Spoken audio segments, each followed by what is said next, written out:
So guys, আপনাদের মাঝে আমি চলে আসলাম আবারও নতুন আর একটা ভিডিও নিয়ে। এই ভিডিওর মধ্যে দেখতে পাচ্ছেন আপনারা কত সুন্দর একটা ক্ষীরের বই।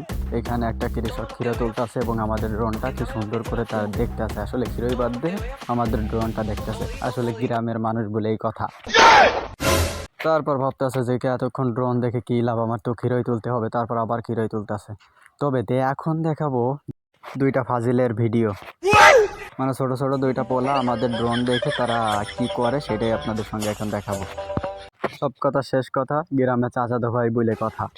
গ্রামে চাচাতো ভাই যখন ড্রোন দেখে পাগলামি শুরু করে সেটাই আপনাদের সঙ্গে এখন শেয়ার করব, যেটা আপনারা দেখে না হেসে পারবেন না, আমি গ্যারান্টি।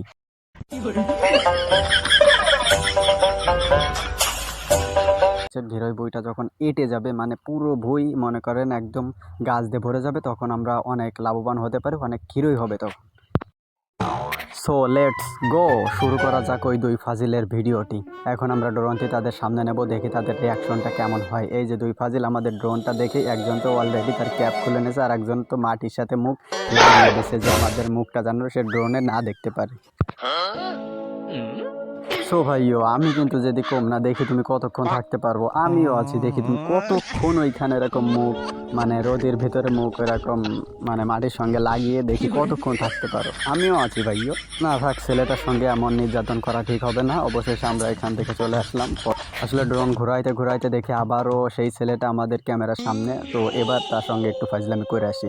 আসলে দেখতে পাচ্ছেন পিএস বইয়ের সামনে, মানে পিএস বইয়ের পাশে আর কি, সে আমাদের ড্রোনটা দেখে আবার মুখ মাটির সঙ্গে লাগাই দিয়েছে যাতে আমরা ড্রোনে আমরা সুন্দরভাবে শুকিয়ে থাকতে পারি। এইবার দেখেন ড্রোনটা।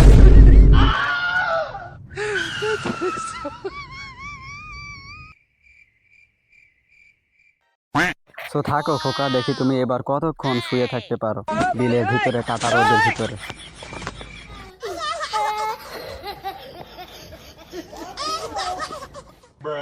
আসলে আমাদের ড্রোনের ব্যাটারি অনেকটাই শেষ হয়ে চলে আসতেছে, তার কারণে আমরা ওইখান থেকে চলে আসলাম, অনেক দূরে আসছি, ভিডিও শ্যুট নিচ্ছিলাম।